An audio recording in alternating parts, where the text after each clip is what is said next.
Ok, bien. Eh, en la clase de hoy vamos a desarrollar el tema del código genético. Ya hemos estado viendo en las clases anteriores el tema de la expresión génica, que como recuerdan tiene dos partes. La parte de la fabricación de RNA, que sería la transcripción, y la síntesis de proteínas, que sería la traducción. Pero aquí en este cambio del lenguaje, porque vamos a generar una transformación de un código, del código de nucleótidos, ¿ya? Al código de aminoácidos, tiene que generarse un sistema para poder codificar, ¿ok? Eso se dieron cuenta ya desde la época en que Watson y Crick eh, determinaron la estructura del ADN. Ya estamos hablando del año 55, más o menos del siglo pasado.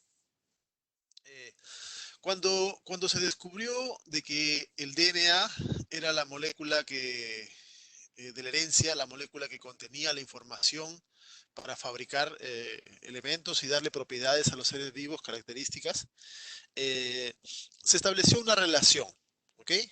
Se estableció la relación de que las proteínas, que son los elementos funcionales en el ser vivo, tenían que estar codificadas en el ADN, ¿ya? Tenían que estar codificadas en el ADN para de esa forma poder haber una relación.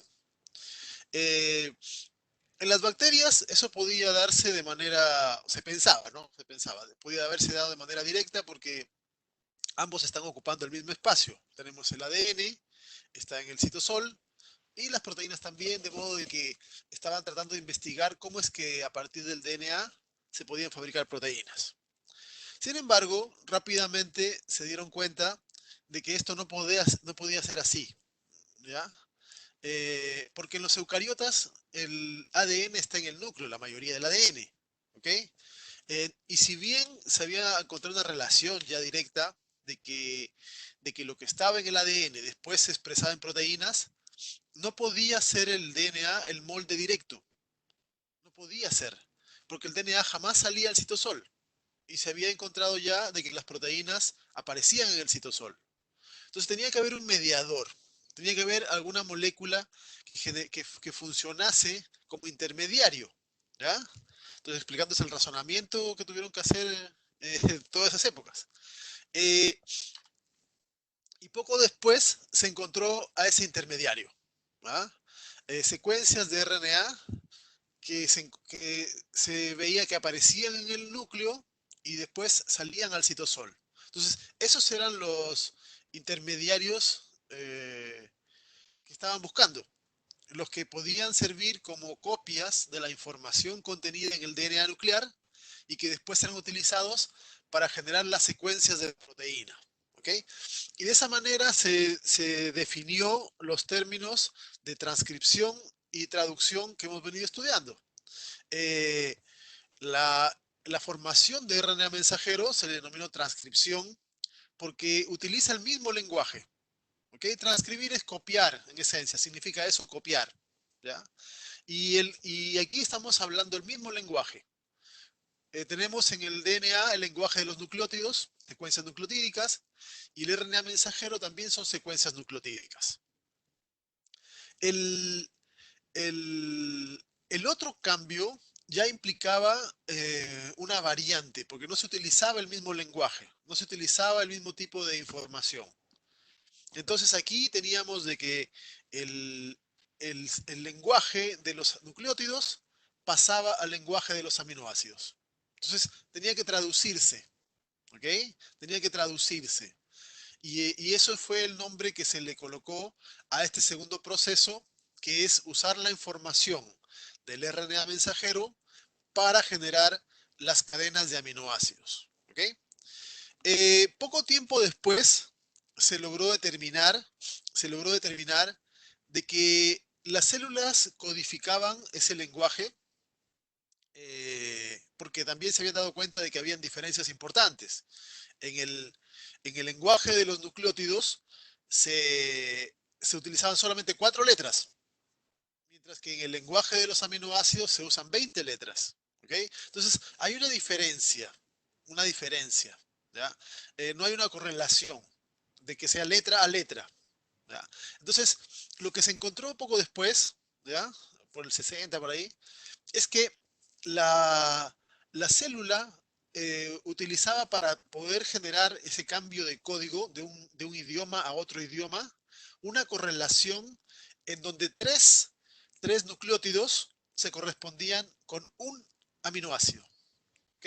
Y en esencia eso es lo que se conoce como código genético. ¿Ya? Esa correspondencia que hay entre las secuencias de los nucleótidos, de las cadenas del RNA mensajero, también podemos extrapolar la secuencia de la misma en el DNA, a las secuencias que luego aparecen en la cadena de aminoácidos formada. ¿Ya? Entonces esa relación de 3 nucleótidos por cada aminoácido, eso es lo que corresponde al código genético de los seres vivos. Otra cosa que también surgió es cómo se generaba esa correspondencia. ¿Ya? Eh, la idea de que sea el propio RNA mensajero el que reconoce a cada aminoácido y que, por ejemplo, se doblase de una forma para reconocer un aminoácido, de otra forma para otro, era bastante decepcionante, porque era difícil de que un aminoácido encajase simplemente en una región, eh, en una región del surco del DNA tan pequeña, ¿ok? Eh, entonces se postuló de que debiera haber un intermediario, ¿ya? Un intermediario, un adaptador, una estructura que se encargue de leer los codones del mensajero y que por el otro extremo codifique el aminoácido o tenga el aminoácido unido correspondiente a esos codones. ¿Ya? Y eso poco después se descubrió los RNA de transferencia, ¿ya? Y que justamente calzaban con esa idea, que eran un RNA, con lo cual podía hacer complementación con otro RNA, que era el mensajero, unían aminoácidos, ¿ya? Y tenían secuencias específicas en las cuales podían interactuar con otros tipos de RNAs y con otros tipos de moléculas, ¿ya? Entonces, con esto se encontró, se completó, bueno, con esto se agregó un elemento más al panorama del proceso de expresión génica. Y finalmente, cuando se determinó de que el ribosoma contenía RNA y contenía proteínas y era el encargado de la síntesis de los enlaces peptídicos, se completó el panorama de cómo se generaba esta interrelación para poder transformar un código en otro. El código de los nucleótidos que viene en las cadenas de RNA mensajero y cómo es interpretado para formar una cadena de aminoácidos utilizando como auxiliares a otros RNAs. En este caso, a los RNA de transferencia, que son los encargados de leer el código, y a otro RNA, que es el ribosomal, que es encargado de formar los enlaces entre aminoácidos. ¿Ok? De esta manera se fue completando el pool o la imagen del proceso de expresión génica. ¿Ok? Por fin se pudo determinar cómo es que la información contenida en las secuencias o cadenas de DNA podía llegar a transformarse y ser una cadena de aminoácidos. ¿Ya? Entonces, de esta forma es que se fue generando y agregándole y se han ido estudiando cómo el código que está presente en el DNA es interpretado para poder generar eh, un código de lectura de aminoácidos. Esta relación completa que hay entre las secuencias de ADN y las secuencias finales que fabrica el ribosoma en forma de proteínas, esta relación entre estos dos códigos se le conoce en general como el código genético. ¿Okay? Y en la clase de hoy vamos a estudiar eh, todas las peculiaridades, ¿ya?, que presenta este, este sistema. ¿Okay? El código genético tiene bastantes propiedades generales, ¿ya? Pero muchas de ellas tienen excepciones. Una de las cosas que tal vez le repetí en los cursos pasados era de que en los seres vivos siempre habían cosas especiales, ¿ya? Siempre hay seres vivos que desarrollan cosas nuevas, elementos novedosos de su función, de su estructura, de lo que sea, porque eso les da ventajas sobre otros seres vivos. Entonces, por esa razón, siempre vamos a encontrar que en los seres vivos normalmente hay excepciones. Normalmente hay cosas diferentes, pero dentro de todas las cosas que pueden ser diferentes, igual hay cosas generales que cumplen la mayoría de seres vivos. Eh, Aquí están indicadas varias de las propiedades del código genético que las vamos a ir detallando una a una. Y además vamos a ir viendo en algunos casos cómo es que eh, se generan algunas excepciones y también por qué pueden darse esas excepciones. Veremos algunos casos particulares. ¿Ok? Bien, una de las primeras propiedades del código genético es que es unidireccional. ¿Ok? ¿Qué significa que sea unidireccional? Significa que el ribosoma va a leer el mensajero en una sola dirección. ¿Ok? Empieza moviéndose de la región 5' del RNA y se moviliza hacia la región 3'. Nunca se mueve al revés. ¿Okay? Nunca un RNA mensajero ingresa al ribosoma en sentido contrario, por el 3' y se mueve hacia el otro lado, que podría haberse dado, porque total, enzimáticamente pueden haber muchas formas diferentes, pero no se da así. ¿Ok? No se da así. El, eh, este hecho de que todos los RNA mensajeros se muevan en el ribosoma en una sola dirección, eh, no tiene excepciones. ¿Ya? Esta es una de las características o peculiaridades para las cuales se ha encontrado que no existe excepción en ningún ser vivo. ¿Ok? Eh,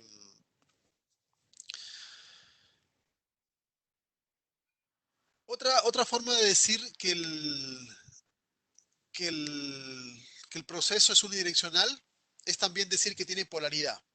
¿Ya? Es otra forma de decir que solo se lee en un sentido. ¿Ok? Esta lectura además, es una lectura que se hace en grupos definidos. Y para eso tenemos que indicar que otra de las características del, del, del código es que está formado por tripletes colineales, están en la misma hebra, y continuos. ¿Ok? Porque piensen, o sea, ustedes conocen más o menos cómo es el proceso, pero imagínense lo que podría pasar si tuviésemos un ribosoma que en lugar de agarrar un RNA, tomase dos RNAs, ¿ok? Dos secuencias de RNA, y las tradujese tomando una cosa de cada lado. Es decir, que las juntase y tomase una secuencia de uno, después otra de otro y de otra. No se hace eso, se utiliza una sola secuencia. ¿Ya? Por eso es que es colineal. Los codones se encuentran en el mismo RNA. ¿Ya? Un RNA independiente no interfiere con la traducción de otro RNA. ¿Ok? Están en la misma cadena, no en cadenas salpicadas. Y otra de las cosas es que son continuas. ¿Ok? Es decir, no hay espacio entre codón y codón. ¿Qué significa esto? Tres nucleótidos que están en secuencia uno atrás de otro, constituyen un codón y van a codificar para un aminoácido.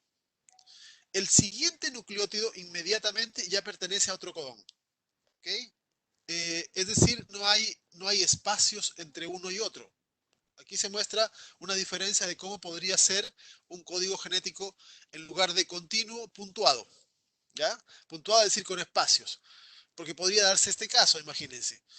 Tres nucleótidos que forman un codón, un nucleótido que no se usa, 3 nucleótidos. Podría haberse dado de muchas formas el código, ¿ok? Pero el hecho de que tenga espacios indicaría también un desperdicio, porque estaríamos colocando bases que no son útiles para el proceso, ¿ya? Entonces, lo que está abajo no ocurre. La forma en la que va a ocurrir es siempre, en todos los casos, en este caso tampoco hay excepciones, siempre en todos los casos de todos los seres vivos que se han estudiado, el código genético es continuo, ¿ya? Y es colineal, en una sola de las hebras, ¿ya? Eh, este hecho, además de que se utilicen los codones 3 nucleótidos, permite además de que las secuencias en el ácido nucleico tengan lo que se conoce como 3 marcos de lectura diferentes. ¿Ok? Eh, Aquí se ejemplifican bastante bien. ¿Ven? Si ustedes empiezan a hacer la lectura desde el primer nucleótido, va a codificar estos 3, leucina, los siguientes, serina, valina, etcétera. Pero si el primer nucleótido se lo deja de lado y empezamos del segundo, ¿ya?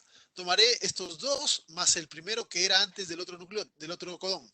Y ahí tenemos otra secuencia diferente. Serina, alanina, leucina, es diferente a la de arriba. Y si corremos un espacio más, otra vez tenemos una codificación diferente. ¿Ok? Entonces, eso significa de que en realidad en el DNA, dependiendo de dónde empecemos a hacer la lectura, podemos generar eh, tres secuencias diferentes de aminoácidos. ¿Ok? Eso significa que en realidad de una misma secuencia yo podría fabricar 3 proteínas diferentes. ¿Ya? Si me corro aquí uno más, estaría regresando al caso inicial. ¿Ya? Entonces, por esa razón es que eh, es importante determinar cuál es el marco de lectura correcto para una proteína. Porque normalmente una secuencia va a producir una proteína útil. Y si yo le cambio, eh, si le agrego una base, le quito una base, estoy cambiando el marco de lectura y eso va a generar también diferencias en la secuencia. Eso lo vimos también cuando hablamos de mutaciones. ¿Ya? Otra de las características, sí, Una consulta es que respecto a lo que dijo recién, de que se podía empezar a leer desde, no desde el comienzo, ¿ya? eso no sería como tener una coma pero adelante, como en Claro, la foto anterior. claro. Lo que pasa es que cuando tenemos el RNA, ¿ya? Voy a hacerlo aquí mejor. Mira, ya, imagina de que este que está acá es el RNA mensajero, ¿ya? Entonces, Ya. aquí en este extremo tenemos la capucha de 5' y en este extremo tenemos toda la cola de adeninas, ¿ya? Todas las colas, la cola poli A, ¿ya? Entonces, eh, los ribosomas no empiezan a fabricar el RNA desde el inicio, sino que tienen que buscar un sitio donde empezar. ¿Ya? Entonces, el ribosoma podría empezar aquí, pero podría empezar aquí, o podría empezar un poquito más allá, etcétera. Entonces, por eso es que uno podría decir que las secuencias podrían verse alteradas. ¿Ya? Por eso es que uno dice, podría utilizar un marco de lectura u otro marco de lectura, etcétera. Por eso es que vamos a ver también más adelante de que para evitar de que, de que el ribosoma empiece en cualquier parte, hay codones de inicio. De hecho, Mm, hay un solo codón de inicio en general. ¿Ya? Entonces, ya. para evitar, porque considera tú de que de de las 3 secuencias posibles de aminoácidos que puedo fabricar, una sirve, porque una produce la proteína con la función adecuada y las otras producirán proteínas, pero que no van a ser útiles. Entonces, para que el ribosoma no se equivoque, es que existen eh, esos codones de inicio que le dicen cuál es el marco de lectura correcto. ¿Ya? Porque normalmente de los 3 solo va a ser usado uno. Como les digo, siempre hay excepciones, pero en general solo va a ser usado uno. ¿Ya?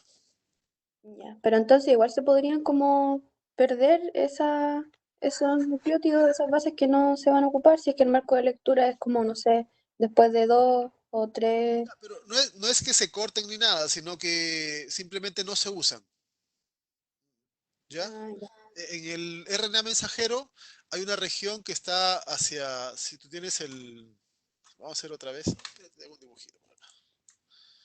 Eh, en el, ya, esto es tu RNA mensajero, ¿ya? Entonces, eh, el codón de inicio del RNA mensajero, ¿ya? Que ya lo conocen, pero es el AUG, ¿ya? Por aquí, por ejemplo, está, ¿ya? Y por aquí está el codón de término. Entonces, esta región que está acá es la que va a generar aminoácidos. Aminoácido, aminoácido, que se van juntando, ¿ya? Y forman la cadena de proteína, ¿ok? Esta región que está adelante se llama, como aquí esto empieza en 5', esto se llama la región 5' UTR, ¿ya? Que significa Untranslated Region, región que no se traduce, ¿ya? Entonces, todo lo que está de aquí adelante no se traduce. Todo lo que está hacia atrás es la 3' UTR, ¿ya? La 3' UTR, que son las regiones que no se usan para hacer la secuencia, ¿ya? Entonces, no es que los nucleótidos se pierdan, sino que hay regiones que no se usan en la codificación de la proteína. Pero, por ejemplo, aquí hay regiones que pueden servir para que el ribosoma se pegue, ¿ya? O regiones que van a servir para hacer bucles para la terminación de la traducción o otras cosas. Entonces, Mm, esas UTRs no se usan directamente como molde para la proteína, pero tienen otros roles asociados al proceso de traducción, ¿ya? O en la ya, regulación también, ¿ok? Pero no ya, es que, no es que se pierdan o se corten o se saquen, ¿ya? Sino que ya. simplemente donde el ribosoma empieza a colocar aminoácidos. ¿Desde qué codón? ¿Desde qué nucleótido? ¿Ya? Ya. Gracias, profe. Otra de las características eh, que tiene el código genético es que no es superimponible o sobrelapado, también se dice, ¿ya? Eh, el código genético se lee como está acá abajo, ¿ya? Tres nucleótidos corresponden a un aminoácido, tres siguientes a un segundo aminoácido, los tres, así, de tres en tres, ¿ya? Eso es una forma de lectura no sobrelapada o también llamada no superimponible, ¿ok? Una forma sobrelapada sería como la que está acá arriba. Es decir, podría darse de que, o sea, podría haberse generado eh, que el ribosoma lea tres nucleótidos y luego se corra un espacio y luego repita la lectura de estos dos, agregándole uno, y en vez de correrse de tres en tres, se corra de uno en uno y vaya haciendo una lectura igual cada tres nucleótidos, pero utilizando nucleótidos que ya usó en la lectura anterior.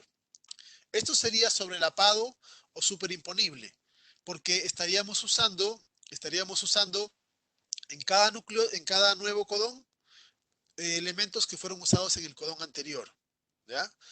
En el, esta propiedad de que no sea sobrelapable también es una propiedad universal, que no le hemos encontrado excepciones, ¿ya? En ningún ser vivo se da el caso de arriba. En todos los casos, los codones son independientes. Ningún codón usa nucleótidos que ya fueron usados. Cada codón es nuevo, cada codón va a tener secuencias independientes, ¿no? Esto también es importante, también es interesante, porque eh, si nosotros utilizásemos, o en los seres vivos, se hubiese desarrollado un código solapado, tendríamos una restricción, porque eh, el segundo aminoácido, el segundo aminoácido ya no podría ser cualquiera de los 20, sino que tendría que ser un aminoácido que tenga o que utilice las mismas dos bases últimas que el primer aminoácido. Es decir, la codificación de este dependería del anterior, porque están usando al menos dos bases iguales. La codificación del tercero dependería de la codificación del segundo y de la codificación del primero, y así. Entonces esto generaría una restricción, porque, claro, en el primer punto podría usar cualquiera de los aminoácidos porque sería cualquiera de las combinaciones posibles. Pero ya en el segundo punto, yo veo restringidas las combinaciones a solo cuatro, que van a depender de todos los que empiecen con uracilo, uracilo, y solamente podría colocar cualquiera de las cuatro variantes acá. ¿Ya? Entonces, esto es importante porque permite de que en cada posición de codón, se pueda colocar cualquiera de los 20 aminoácidos. ¿Ya? Y eso genera una enorme variabilidad en las proteínas. Si yo usase el código solapado, en el primer aminoácido podría colocar cualquiera de los 20, pero aquí en el segundo aminoácido solamente cualquiera de 4. Aquí solamente cualquiera de 4 y todos los demás puntos, con lo cual haría de que la variabilidad que tuviesen las proteínas sería mucho, mucho menor. ¿Ya? Y eso generaría una enorme cantidad de restricciones en, en las estructuras de proteínas que se podrían formar. ¿Ya? Eh, Gracias a que el código es solapado, se pueden construir miles de millones de veces eh, más proteínas diferentes que si el código fuese como arriba. Ah, eso es algo interesante. Eh, Otra de las características del código genético es que no es ambiguo. ¿Ya? Eh, que no sea ambiguo significa de que cada codón se corresponde con un solo aminoácido. ¿Okay?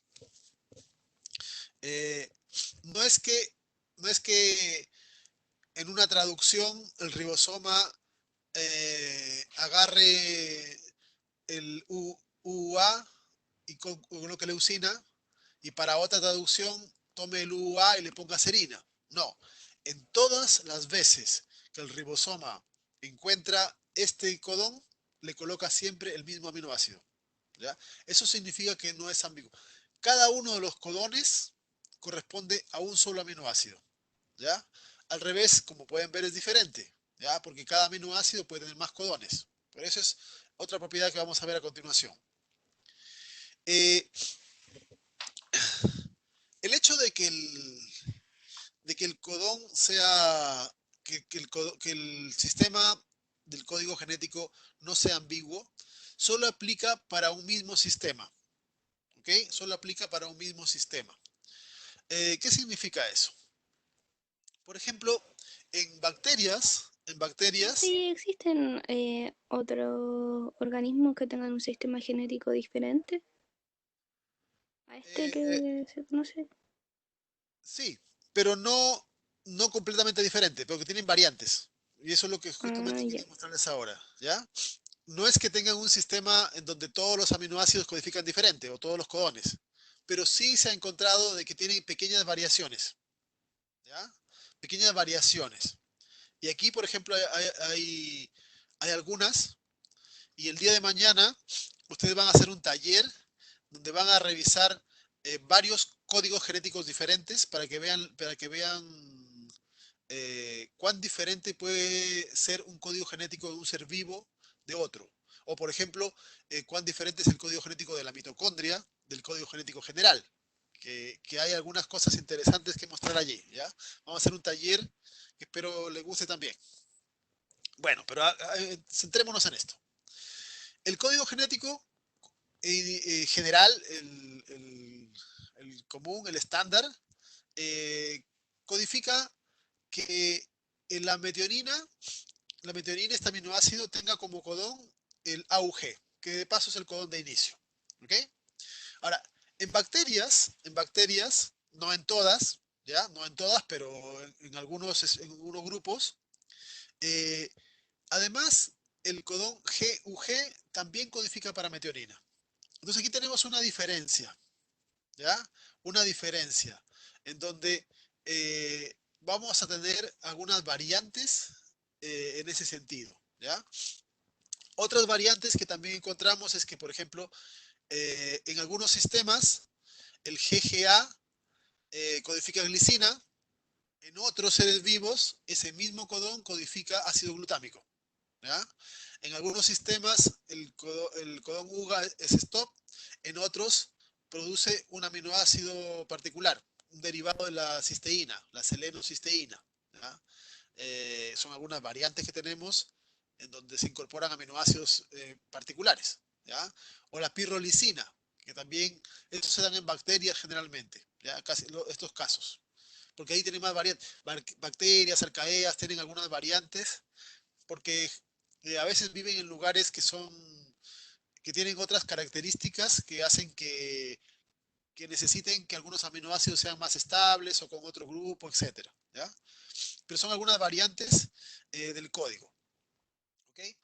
Eh, como son pocos los seres vivos, como son pocos los seres vivos en donde encontramos estas diferencias, se considera esta como una propiedad general, ¿ya? Una propiedad general. Pero aquí ya empezamos de que empiezan a haber variaciones en algunos seres vivos, ¿ya? Lo que se, lo que se correlaciona con el hecho de decir que el código no es ambiguo es también decir que el código es redundante, ¿ya? Dime. ¿No existe algún virus que haga eso de que los codones le dan un aminoácido distinto a lo común? Sí, también. Ese virus infecta alguna célula humana y después, ¿cómo se le pide a la célula que haga sus copias y dan codones, aminoácidos distintos por los codones?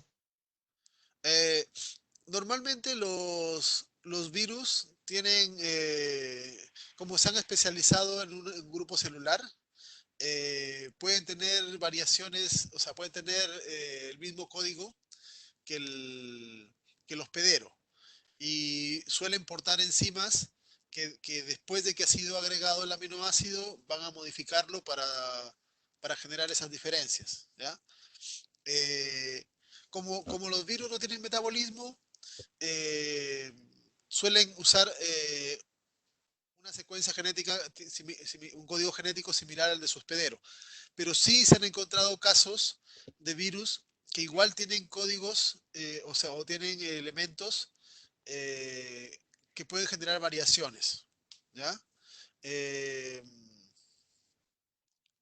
hay hartos modelos de seres vivos que presentan variaciones en su codificación genética, ¿ya? Eh, estas dos propiedades no quiero que las confundan. Uno es decir que el código no es ambiguo y otro es decir que es redundante, ¿ya?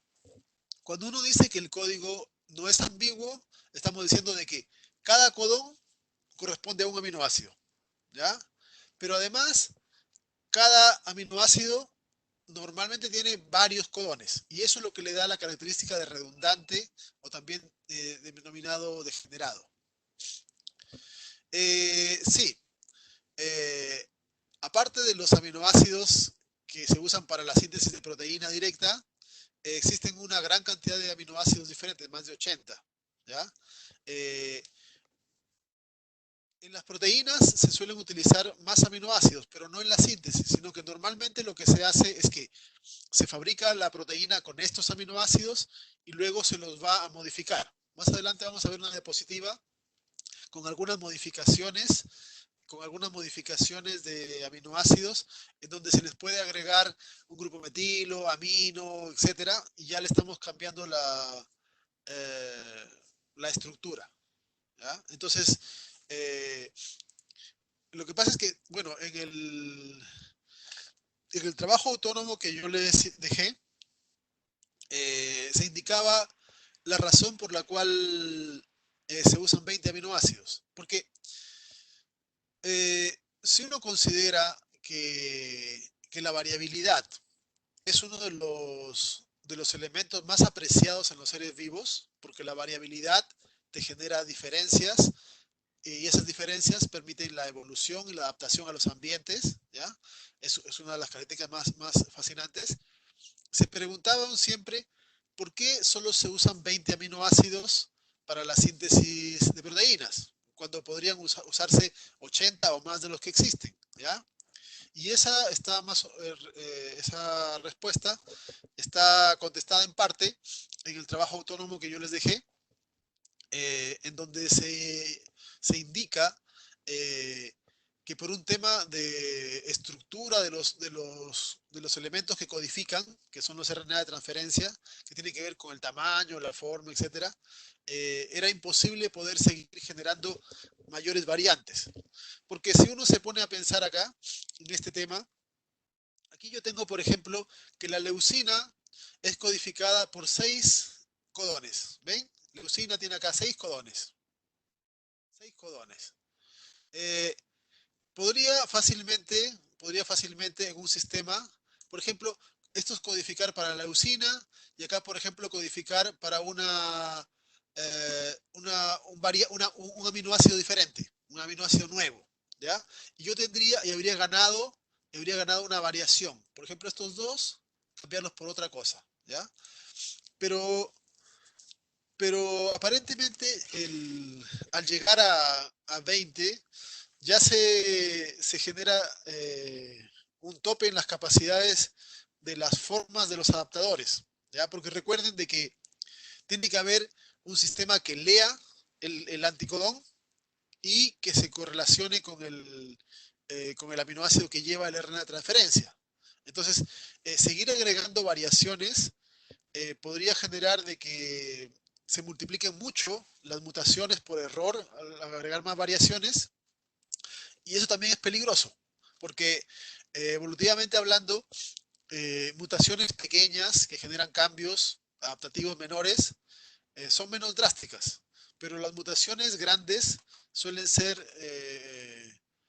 normalmente perjudiciales, ¿ya? Entonces, eh, hay un balance, un equilibrio entre qué tanto puedo cambiar sin verme afectado, ¿ya? Y en este caso, llegar a 20 variantes de aminoácidos para construir una proteína, parecía ser el límite, ¿ya? Para compensar eso, es que se generaron después los cambios post-traduccionales, en donde a partir de estos aminoácidos se pueden modificar y se pueden hacer eh, cambios generando otros aminoácidos que van a estar en la proteína, pero que no fueron colocados originalmente, sino que fueron modificados después. ¿Ya? Vamos a repetirlo después, más adelante, para que quede más claro. ¿Okay? Entonces, decir que el código no es ambiguo, es decir, que cada codón corresponde a un aminoácido. Y al contrario, decir que el código es redundante o degenerado significa que cada aminoácido normalmente tiene más de un codón. Solo hay dos excepciones, ¿ya? Solo hay dos excepciones en este caso, para la redundancia. El tema de la metionina y el tema del triptófano, ¿ok? Eh, Como pueden ver, muchos de los aminoácidos son codificados. Aquí hay otra tabla de resumen, ¿ya? La metionina y triptófano son codificados por un solo codón. Hay 9 aminoácidos que son codificados por 2 codones, uno por 3 codones. Hay varios, creo que son 5 por 4 codones y 3 por 6 codones, ¿ya? Entonces, eso es la redundancia, ¿ya? Eh, la, el beneficio que tiene tener un código genético redundante es que al utilizar codones sinónimos, por cierto, estos codones se llaman codones sinónimos, ¿ya? Por ejemplo, los, los, estos 4 codones, estos 6 codones, perdón, estos 6 codones de la leucina son sinónimos entre ellos, ¿ya? Se dice que son sinónimos porque los 6 codifican para leucina. Estos dos son sinónimos entre sí, porque los dos codifican para la fenilalanina y así. Entonces, todos los codones que codifican para el mismo aminoácido se llaman codones sinónimos, ¿ya? Algunos codones son más usados que otros. ¿Ya? Por ejemplo, fíjense acá. Esto es para bacterias, esto es para humanos. ¿Ya? La frecuencia de uso. La leucina es codificada por 6 codones.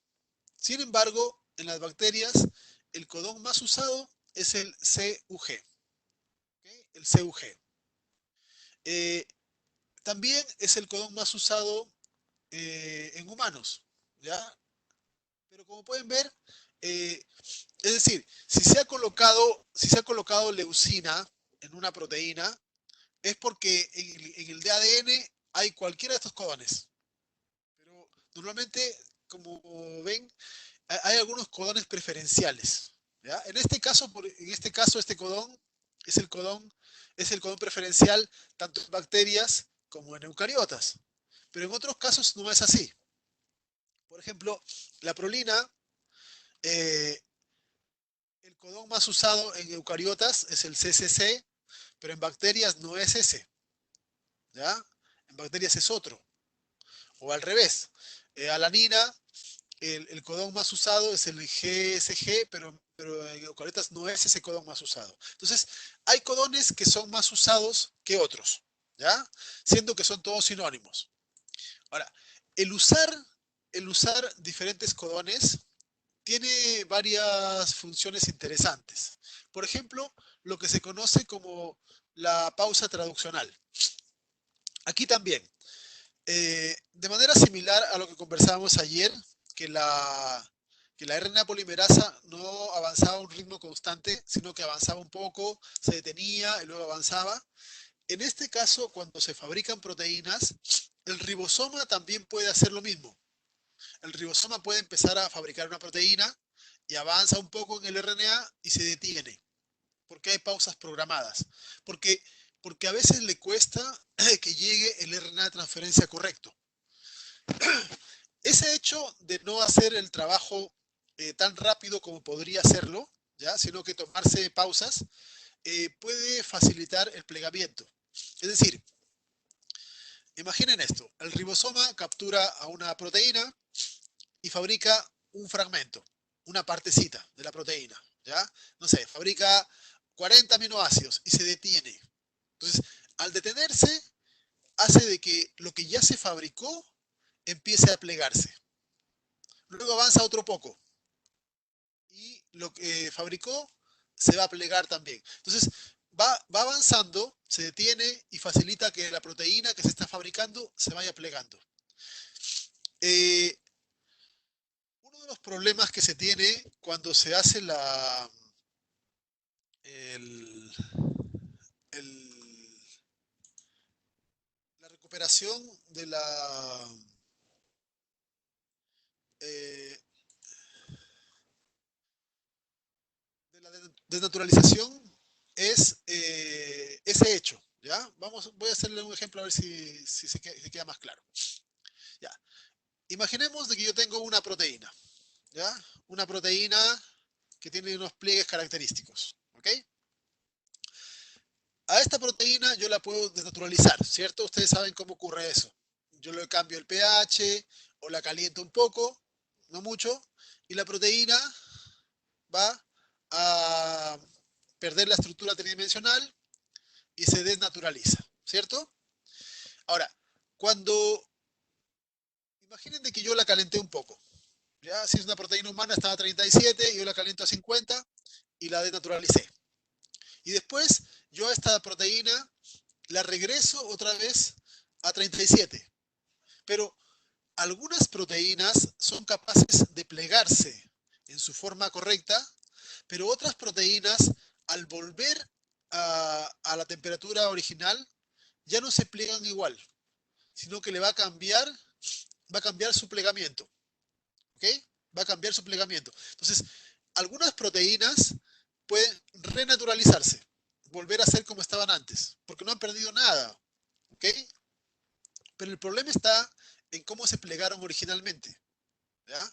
Para que esta proteína se pliegue originalmente, lo que pasó fue de que eh, sobre un RNA mensajero,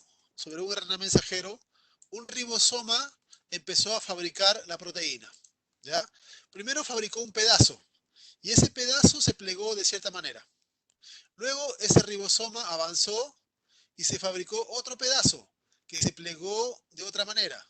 Y así, conforme el ribosoma se avanza, esas son las pausas traduccionales, se va generando un plegamiento y estas estructuras van tomando las formas características que van a tener la estructura final.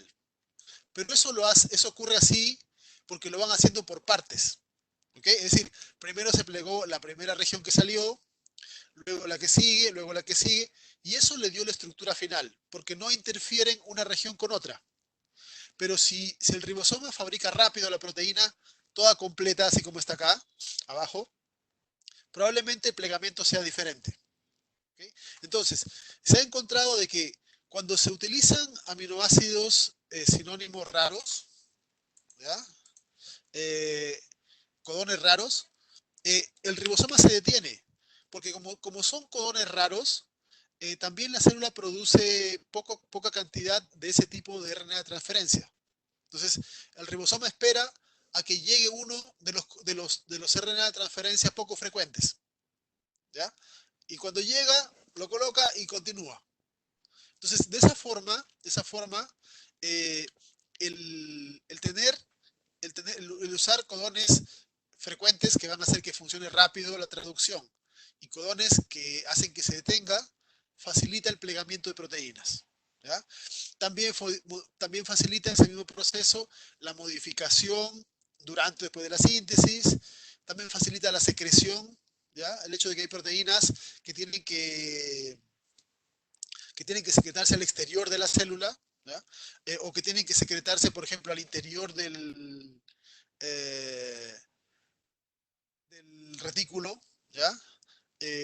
Incluso se ha visto involucrado en lo que son modificaciones epigenéticas, ¿ya? Y por último, otra cosa que también se postula es que si se tiene un código redundante, eh, uno puede permitirse algunas mutaciones. Porque, por ejemplo, fíjense en este caso.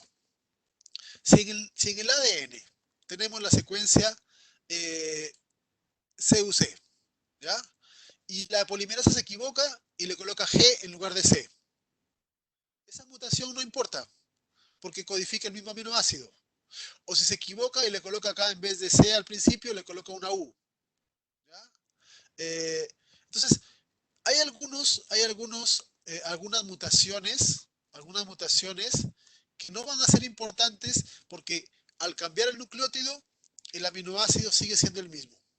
Y eso es una forma de generar una menor tasa de efectos de mutación. ¿Ya? Es decir, la mutación ocurre, el cambio ocurre, pero en el fenotipo, en la expresión, no hay una diferencia mayor.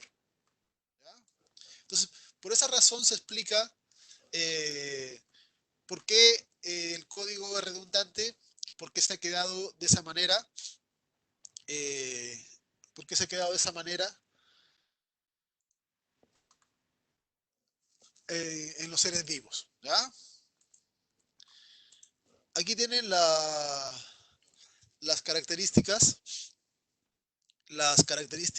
de los diferentes tipos de codones y más o menos lo que van a codificar. ¿Bien? Aquí en esta tabla se puede ver la posición en la primera letra, la segunda letra y la tercera letra. ¿Ya? Se ha encontrado de que de las tres posiciones que tiene el codón, eh, la segunda posición es una posición más importante, ¿ya? Y la tercera posición es una posición que en muchos casos suele ser irrelevante, ¿ya? Pero vamos a entender por qué hay, ¿ya? En algunos casos la tercera posición solo importa si es que se coloca purina o pirimidina, ¿ya? Eh, en otros casos, en algunos casos, pocos, sí hay una definición única de esa situación codónica. Esto a este hecho de que se encontró que que la, que la posición del nucleótido en el codón era importante, se le conoce como la hipótesis del bamboleo, ¿ya? Eh, ¿Qué fue lo que se encontró? Eh, Se encontró una cosa bastante interesante. Eh, Se encontró, por ejemplo, aquí tenemos el caso de la leucina. Se encontró para varios aminoácidos, pero les voy a dar como ejemplo la leucina, ¿ya? En la leucina se encontró lo siguiente. La leucina puede ser codificada por más de un codón, pero se encontró este caso, ¿ya? Eh, en el mensajero tenemos citosina, uracilo, adenina. Y el RNA de transferencia traía en el anticodón el correspondiente. Eh, la citosina apareaba con guanina, el uracilo con adenina y la adenina con uracilo. Esto es la codificación correcta y es lo que nos dice la regla de Chargaff, cómo se aparean los aminoácidos. Pero se encontró algo absolutamente diferente, ¿ya? Algo que no se esperaban. Y lo que no se esperaban es que el mismo RNA de transferencia, ¿ya? Que tiene el mismo anticodón, guanina, adenina, uracilo, guanina, adenina, uracilo, podía unirse a una región que tenía citosina, uracilo, guanina. Esto es lo extraño, ¿ya? Porque la guanina no se une con el uracilo, o el uracilo no se une con la guanina. No debieran.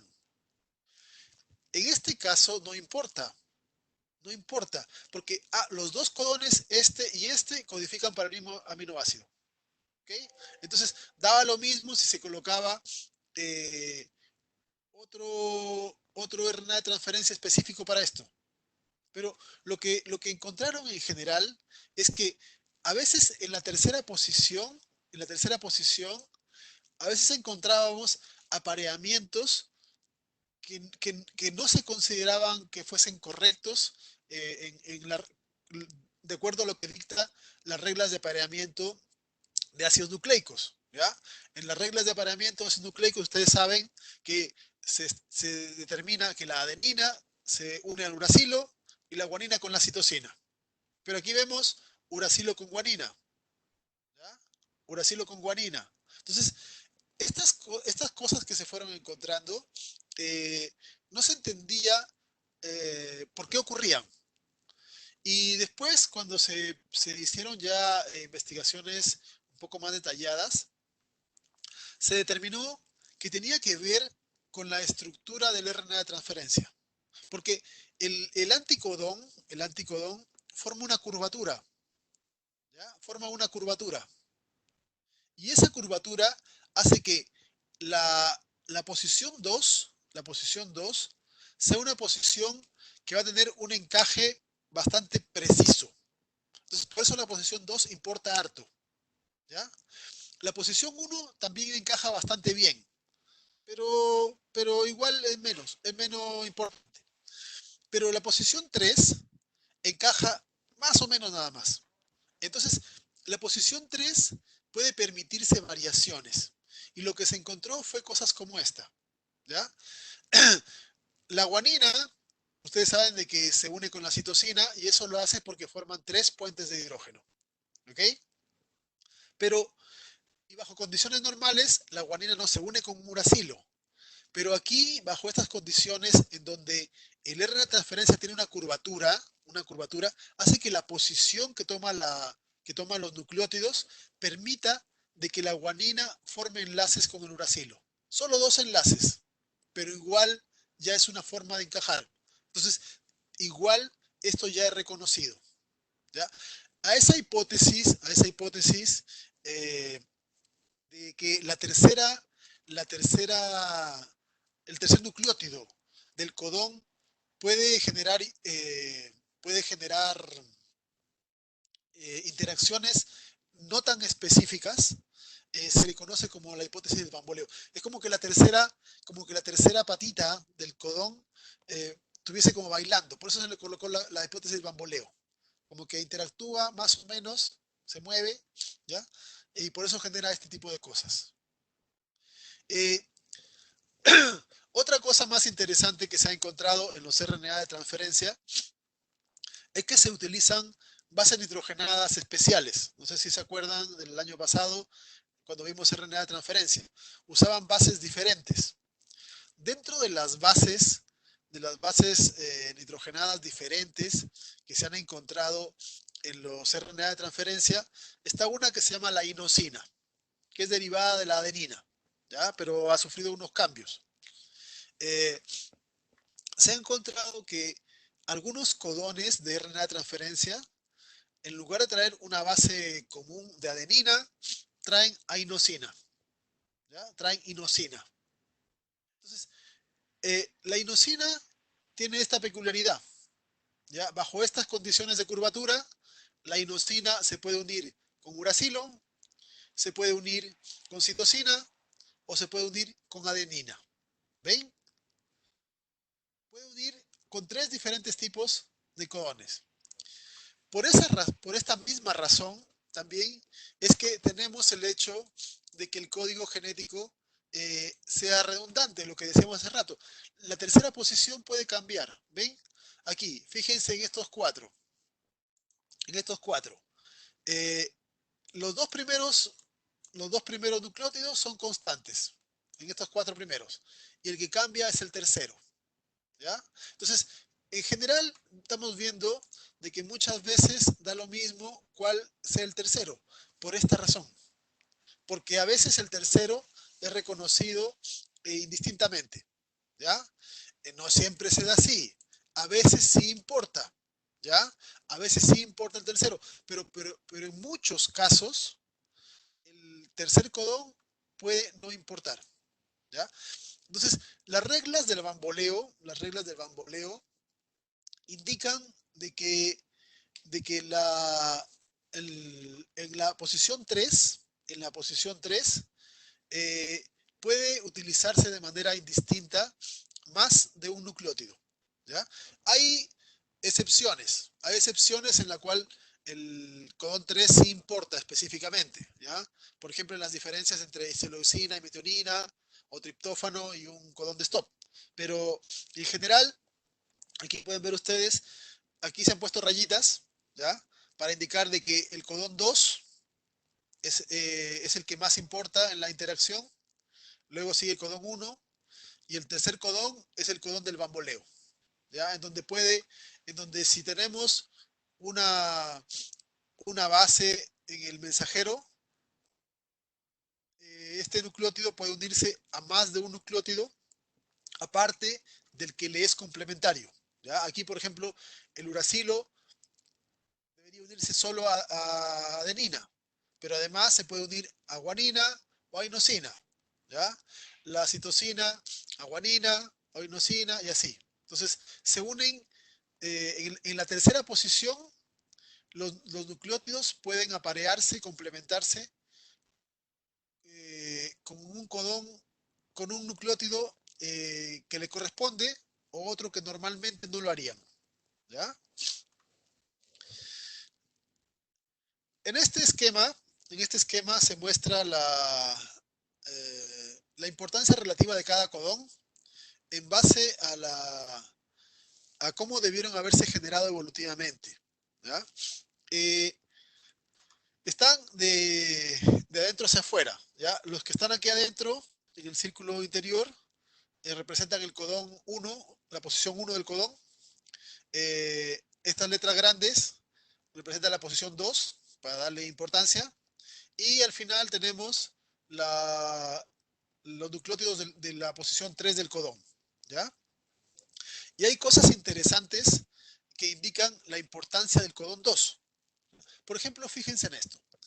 Todos los aminoácidos, sin excepción, todos los aminoácidos que su segunda letra es un uracilo, son hidrofóbicos. Todos estos, ¿ya? Todos sin excepción, su segunda letra es uracilo. En el lado contrario, todos los codones que su segunda letra es una adenina, son altamente hidrofílicos, ¿ya? Con excepción de estos dos, aquí pueden ver que dice ocre y ámbar, son nombres que se les da a los codones stop. Después lo van a ver de nuevo, ¿ya? Pero aquí todos son altamente hidrofílicos. Y los que su segundo codón, su segunda letra del codón es guanina o es citosina, son parcialmente hidrofílicos. ¿Okay? Entonces, estos se correlacionan, tienen cosas en común. ¿Ya? Esto me dice que cómo se fue formando el código genético. Tal vez originalmente al principio habían solo 4 aminoácidos, uno apolar, uno polar y 2 semipolares. ¿Ya? Y luego fueron agregándose variantes, porque estos se parecen, son todos apolares, isoleucina, leucina, valina, son parecidos, son variantes. ¿Ya? Entonces, esto nos va contando la historia de cómo se fueron generando la estructura del código genético. ¿Okay? Eh, Además de esta tablita, podemos sacar algunas conclusiones interesantes. ¿Ya? Por ejemplo, que los codones relacionados normalmente especifican aminoácidos relacionados. ¿Ya? Y aquí les voy a dar un ejemplo. Aspartato y glutamato son aminoácidos ácidos. También se les llama ácido aspartico y ácido glutámico. Y están codificados casi esencialmente por lo mismo. Aspartato, lo pueden ver acá, ¿ya? Aquí está, aspartato, glutamato. La primera letra para los dos es la misma, la segunda letra es la misma y solamente cambia la tercera letra. Y cambia en el hecho de que el aspartato en la tercera posición tiene una pirimidina, una base pequeña. El glutamato tiene una base grande. ¿Ya? Entonces aquí vemos diferencias interesantes. ¿Okay? Solo los dos son los dos únicos aminoácidos ácidos que hay. Y su única diferencia es en la tercera posición. Y solamente importa, si es que es pirimidina, será aspartato. No importa cuál de las dos. Si es purina, será glutamato. No importa cuál de las dos. Relacionados con el aspartato y el glutamato, tenemos la asparragina y la glutamina, que incluso se derivan. ¿Ya? Si al aspartato le agregamos un grupo amino, tenemos la asparragina. Si al glutamato le agregamos un grupo amino, tenemos glutamina. Son derivados. ¿Ya? También son únicos. Y fíjense la diferencia. La asparragina se diferencia del aspartato en la primera posición. La glutamina se diferencia del glutamato en la primera posición. ¿Ya? La segunda posición y tercera posición son iguales. ¿Okay? Entonces, estas cosas también me van diciendo cómo que si tenemos diferencias entre tipos de aminoácidos, entre grupos de aminoácidos, la primera posición puede ser importante. Si tenemos diferencias específicas entre aminoácidos del mismo grupo, la diferencia será la tercera posición. Y aminoácidos completos que tienen características de polaridad muy marcada, la segunda posición es lo que marca. ¿Ya? Entonces, esto nos va diciendo que la posición del nucleótido en el codón tiene que ver con qué clase de aminoácido se está codificando. ¿Okay?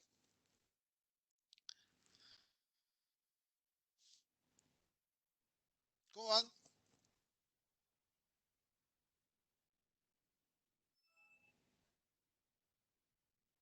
¿Dudas hasta aquí?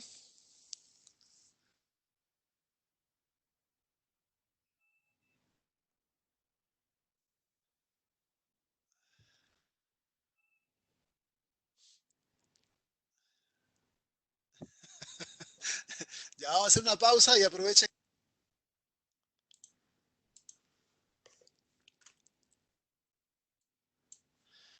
De todas estas características que hemos estado revisando con respecto al código genético, se repiten en todos los seres vivos. Y eso le da la condición de que se considera el código genético como una característica universal. ¿Ya? Eh, se repite que que el mismo codón codifica para el mismo aminoácido, se repiten las características de la regla de bamboleo, se repiten los códigos de inicio y de término, se repite la redundancia, etcétera, etcétera. ¿Ya? Eh, Sin embargo, a pesar de toda esa repitencia, hay muchas excepciones al código universal. ¿Ya? Esto lo voy a dejar así sin explicar mucho, todas estas variantes, porque mañana vamos a trabajar, como les dije, en el análisis de las diferencias que pueden ocurrir entre el código universal o estándar y, y las codificaciones en otros grupos. ¿Ya? Lo que sí es que las diferencias que pueden darse eh, se suelen deber a, a que hay grupos en que tienen o no han desarrollado algunas características enzimáticas, producen o usan menos de un tipo de aminoácido y eso genera algunas diferencias interesantes, ¿ya? Eh, que espero mañana las puedan descubrir por su cuenta.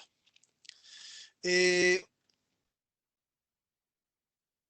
una de las cosas interesantes que se encuentra con el código genético es que está bien conservado, por eso se llama que es universal, y en todos los seres vivos tiene la gran mayoría del código es igual, con uno que otras diferencias por ahí y por acá.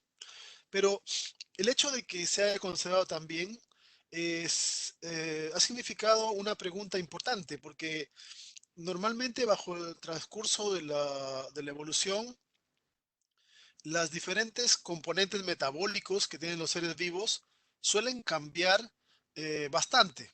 Y sin embargo, este es una de las cosas que tenemos que es bastante homogénea, incluso a pesar de esas excepciones que les he mencionado. ¿Ya? Incluso considerando esas excepciones, es muy homogéneo, es muy conservado.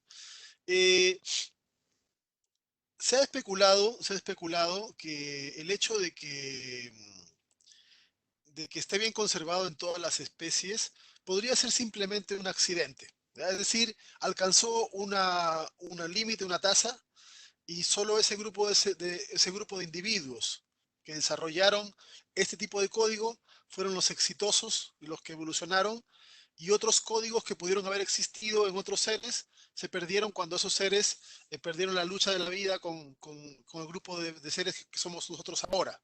¿Ya? Entonces podría haber sido de que se generaron varios códigos al inicio de la vida y que uno sobrevivió y los otros no, también considerando que ha habido cuantas etapas eh, de fenómenos de desaparición de especies, etcétera, que podría haber generado ese proceso. ¿Ok? Entonces, esto asume de que este sistema, este código, alcanzó un nivel de complejidad y de perfección eh, que hace de que si pudiésemos tratar de cambiarlo, se generarían muchas distorsiones. ¿Ya? Y probablemente pueda ser así porque si se genera una alteración en la codificación, piensen ustedes que todas las proteínas estarían colocando un aminoácido que no corresponde por otro. Entonces, no es que si se genera un cambio en el código, se cambie una pequeña parte, sino que todas las proteínas que forman parte de ese ser vivo cambiarían el aminoácido, con lo cual todas cambiarían su función y eso probablemente sería un desastre. ¿Ok? Otra de las razones por las cuales aparentemente está bien conservado tiene que ver con la transferencia horizontal de material genético. ¿Ya? Esto hemos conversado también en otras clases, que sobre todo en lo que son bacterias, ¿ya? O arcaeas, organismos más sencillos, mucho más fácil hacer transferencia horizontal. En el caso de los organismos eucariotas, ocurre generalmente cuando hay infecciones por virus, bacterias, etcétera, y ahí se pasa material de un ser vivo a otro. ¿Ok? Pero en las bacterias, y sobre todo en los organismos que consideramos eran parte de la Tierra primitiva, la transferencia horizontal tiene que haber sido muy, muy importante. ¿Ya? probablemente era tan importante porque de esa forma adquirían secuencias nuevas, ¿ya? Cada vez se le ha encontrado una mayor importancia al proceso de transgenia natural que ocurre en los seres vivos. Tanto así de que en algunas especies se ha encontrado que hasta el 20% de sus genes pueden ser resultado de transferencia horizontal, ¿ya? Ahora, para que la transferencia horizontal funcione, tiene que tener el mismo código. Porque si yo tengo un ser vivo que utiliza un código y tomamos una secuencia génica de ese ser vivo y la pasamos a otro en que utiliza otro código, va a fabricar una proteína diferente y eso no tendría sentido, ¿ya? Entonces, para que pueda darse el proceso de transferencia horizontal y para que una secuencia que estaba en un ser vivo termine funcionando en otro, tienen que tener el mismo código o por lo menos un código bastante conservado, ¿ya? Entonces, estas son algunas de las explicaciones que nos permiten entender por qué razón esta propiedad del proceso de expresión génica es tan homogéneo en todos los seres vivos. Algunas cosas más del código genético. Eh, en todos los casos tiene una señal iniciadora. Para algunos sistemas corresponde a la metionina, en otros sistemas corresponde a la formilmetionina, ¿ya? Que está mostrada acá. Pero es el aminoácido que en algunas especies se agrega, pero con una pequeña variante, ¿ya? Entonces aquí vemos un aminoácido que ya es diferente, ¿ok? Porque si bien algunos usan solo la metionina, algunos ya usan un aminoácido que no es la metionina, pero que es derivado de la metionina, ¿ya? Las señales de término, las señales de término que encontramos en los seres vivos se le conocen como tripletes sin sentido. Y la razón es que no unen RNA de transferencia, porque no codifican en sí para algo, ¿ya? En lugar de eso, unen factores de liberación. A los, a los codones de término se les ha puesto nombre, ¿ya? Para ser más cariñosos, y se les ha puesto los nombres de ocre, ámbar y ópalo. O también se dice umber, pero más se usa el término ópalo. Y esos son los tres, UAA, UAG y UGA, ¿ya? De los tres, el codón que se usa mayormente en la mayor cantidad de seres es el primero, el ocre, ¿ya? Y este es reconocido por dos de los tres factores de liberación que existen, el uno y el 2. El codón ámbar es reconocido por la RF1, el factor de liberación 1, y el ópalo, que también es común en especies que tienen alto CG, ¿ya? Es, es reconocido por la proteína de liberación 2. Hay tres proteínas de liberación, la tercera solo sirve para reciclar las dos primeras, ¿ya? Esos son los factores, los tripletes que, que codifican para ningún aminoácido y que se llaman codones stop, ¿ya? Eh, Hay varias reglas que resumen en las fuerzas del código genético, que están detalladas acá. Y esto lo voy a dejar para que ustedes lo lean, que es más o menos el resumen de lo que he pasado, la posición de cada una de las bases, qué codones son de terminación, etc. Eso lo dejo como tarea para que lo lean. Algunas curiosidades del código genético, ¿ya? Algunas curiosidades, eh, excepciones, cosas raras que se pueden generar. Eh, hay secuencias genéticas que tienen más de una zona de inicio, ¿ya? Aquí, por ejemplo, fíjense en este RNA mensajero. Aquí empieza con AUG. Y por lo tanto, si el ribosoma se pega y empieza a trabajar acá, codificará a esta secuencia de aminoácidos que está arriba. Pero por acá tiene otro AUG, otra zona de inicio. Y podría pegarse al ribosoma acá y empezar a codificar esta otra secuencia. Estas secuencias son diferentes porque el marco de lectura que se ha usado es diferente. ¿Okay? El marco de lectura usado es diferente. Si se usa el mismo marco de lectura, serán proteínas parecidas, pero con diferente longitud. ¿Ok? Eh, ojo, esto no es splicing. ¿Ya? El splicing es otra cosa que tiene que ver con los intrones. Bajo esta consecuencia de usar diferentes codones de inicio, yo puedo producir proteínas diferentes, pero no es splicing. ¿Ya? No lo confundan. Un ejemplo que nosotros tenemos en las mitocondrias es las proteínas de TPasa, la número 8 y la número 6. ¿Ya? Utilizan la misma secuencia, no toda completa, pero gran parte de ella. ¿Ya? Y pueden ver eh, la misma secuencia, en este caso es RNA mitocondrial, ¿ya? RNA mitocondrial. Eh, si empieza el ribosoma a trabajar acá, bueno, esta es la secuencia del DNA, pero se transforma en RNA. eh, Codifica para la proteína 8 de la TPasa. Si empieza de acá, codifica para la proteína 6. ¿Ya? Entonces, aquí tenemos que hay dos sitios alternativos de inicio. La misma secuencia con dos sitios de inicio. Y codifica para dos proteínas diferentes. ¿Ya? Eh, también, en algunos casos, se pueden generar una formación de un codón de término. ¿Ya? Por ejemplo, este mismo gen, para el caso de la TPasa6, no tiene codón de término, el RNA mensajero. En la secuencia del ácido nucleico, no hay codón de término. Pero eh, se construye el codón de término, se construye porque cuando se fabrica el RNA mensajero, aquí se coloca la cola poli A. La cola poli A. ¿Okay? La cola poli A. Y esta primera A que se coloca de la cola construye el codón de término, que antes era UA, ahora es UAA, y esto ya es un codón de término. ¿Ya? Entonces, a veces ni siquiera está codificado en el genoma el codón de término, sino que cuando se procesa el RNA, se va a construir uno. Eh,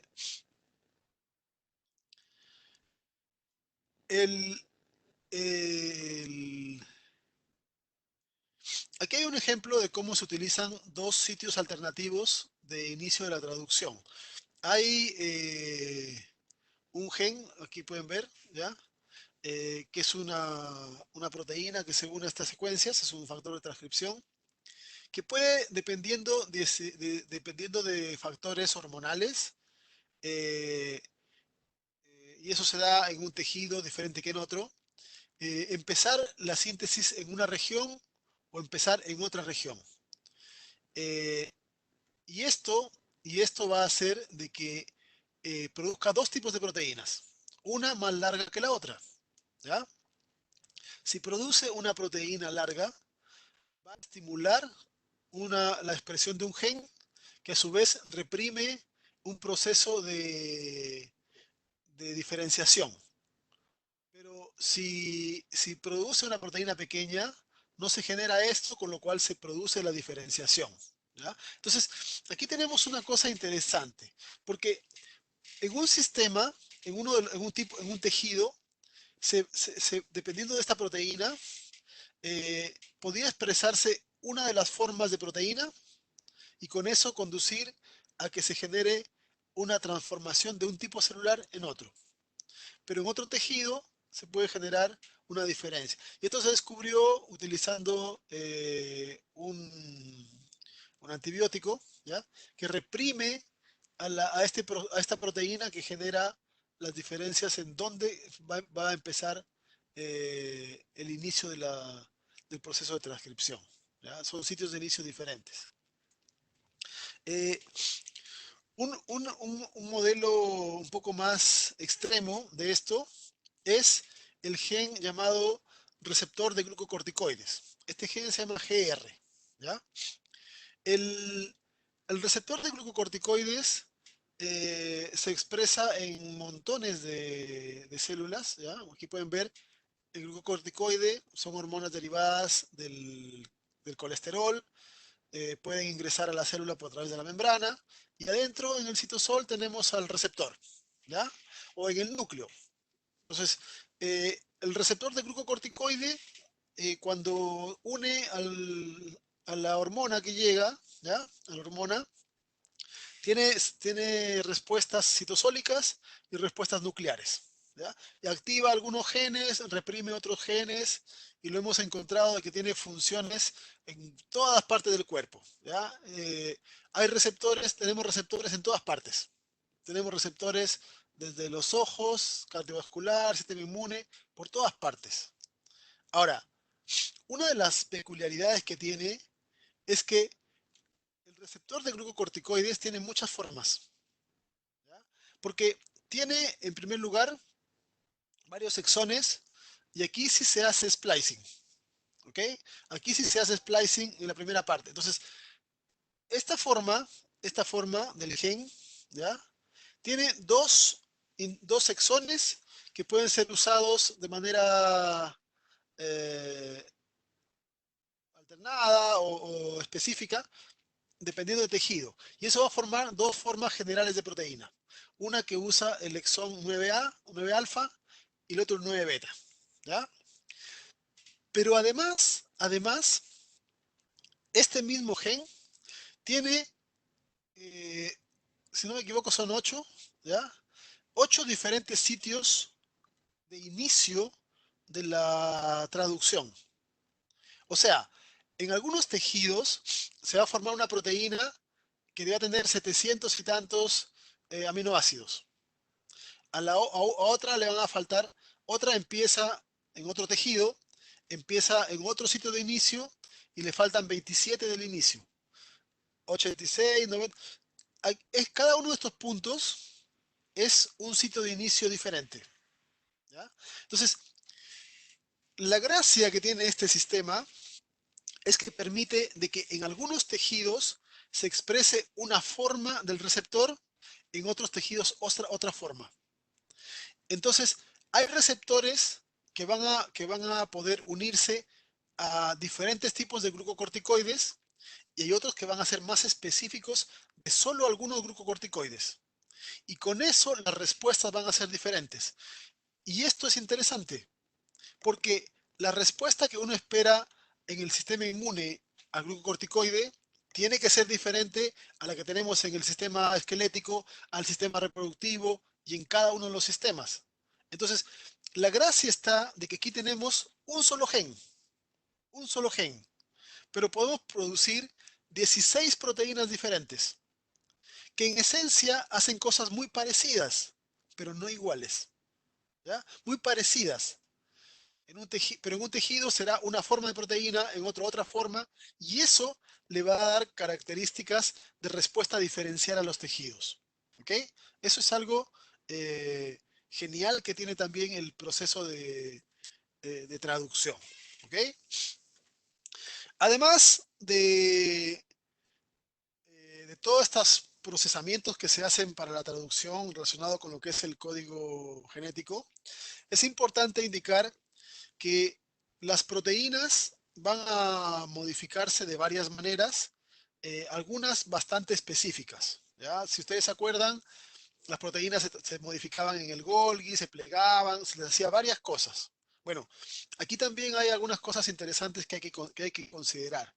Por ejemplo, hay proteínas que luego de que se ha hecho el proceso de traducción, es decir, luego que se ha fabricado la cadena de aminoácidos, tienen que cortársele algunas partes, porque se forman como preproteínas, ¿ya? O preproteínas.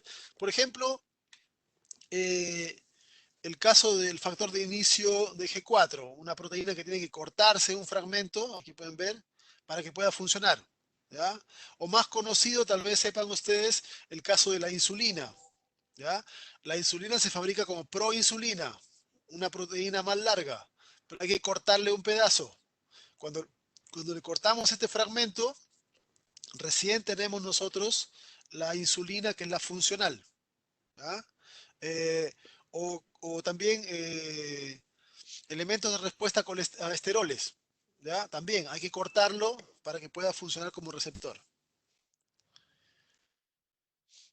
Deberían saberlo. ¿Qué deberían saber de la insulina?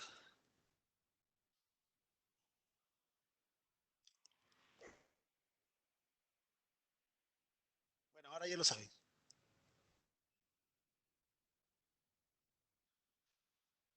Otra modificación, otra cosa. Aquí tienen ustedes algo que también les mostré y les va a servir para responder su trabajo autónomo. Las modificaciones que se les hacen a los aminoácidos. ¿Ya? Fíjense en esta diapositiva y de aquí saquen información. Eh, la tirosina puede ser modificada. Se le puede agregar nitrato, sulfato o fosfato. Y ya tenemos un aminoácido diferente. ¿Ya? Que será fosfotirosina, sulfotirosina, etcétera. ¿Ya? Eh, la lisina, ¿ya? Metilación, acetilación, metillicina, acetilicina, biotinilesina, etcétera. ¿Ya? Se le pueden agregar azúcares, fosfatos, se le pueden ribosilar. ¿Ya? Todas estas son modificaciones que se hacen a los aminoácidos. Hay más.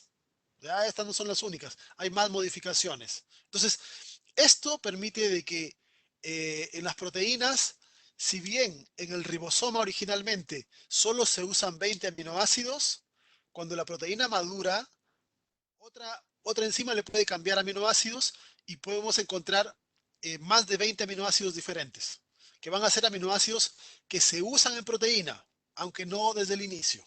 ¿Ya? Aquí hay también, por ejemplo, pueden ver ustedes que algunos codones, ¿ya? Codifican para aminoácidos. Estos son en algunos sistemas especiales, ¿ya? Como mitocondria o bacteria. ¿Ok?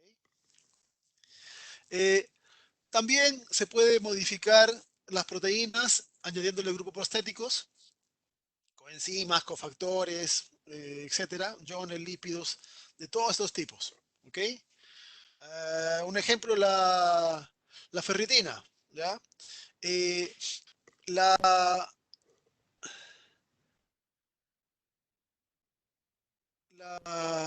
la ferritina se necesita cuando hay hierro para poder capturarlo y porque el hierro puede dañar tejidos, ¿ya? Pero también es útil, así que hay que conservarlo. Entonces, cuando hay baja cantidad de hierro, hay proteínas que al RNA de la proteína ferritina lo mantienen secuestrado, ¿ya? Y de esa forma no se genera ferritina. Pero cuando hay hierro, se libera y se genera ferritina. Entonces, el proceso de traducción es regulado por el mismo factor para el cual va a ser usada la proteína futura. ¿Ya? La transferrina también, pero funciona al revés. ¿Ya?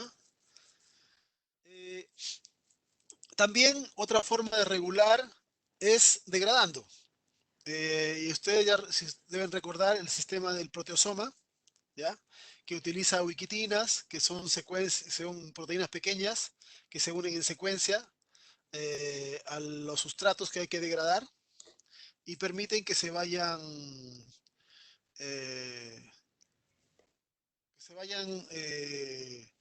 desechando proteínas que ya no se usan eh, porque cambió el ciclo, cambió las condiciones, etcétera. ¿Ya? El proceso de sumohilación es un proceso que une proteínas parecidas a la ubiquitina. ¿Ya? Hay unas proteínas, las sumo, que son similares a la ubiquitina. ¿Ok?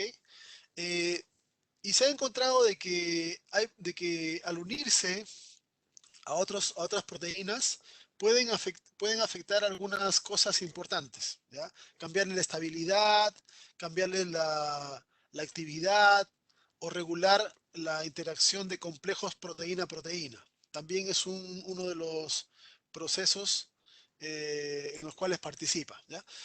Cada vez ha encontrado más sustratos que, que, que son sensibles a la sumohilación. ¿Ya? Aquí hay algunos ejemplos que pueden ver, incluso tenemos topoisomerasas, por ejemplo, y qué es lo que hace, cuál es la consecuencia de agregarle esta estructura. ¿Ya? En algunos casos, eh, pueden ver que reduce las actividades transcripcionales o el funcionamiento en sí de la proteína a la que se pega, ¿ya? Inhibe, en otros casos activa, ¿ya? Entonces, pero son también modificaciones que se le van haciendo a estos sistemas, ¿ya? Bien, hasta aquí hemos llegado con código genético. El día de mañana vamos a hacer un taller de la misma temática, se los voy a subir en un rato más, que va a consistir en hacer comparación del código universal con otros códigos, para que vean algunas diferencias y homologías en los diferentes sistemas, ¿ya? ¿Consultas?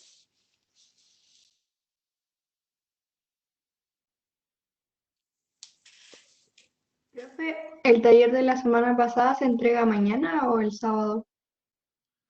Pueden entregarlo hasta el sábado. Ah, ya. Gracias.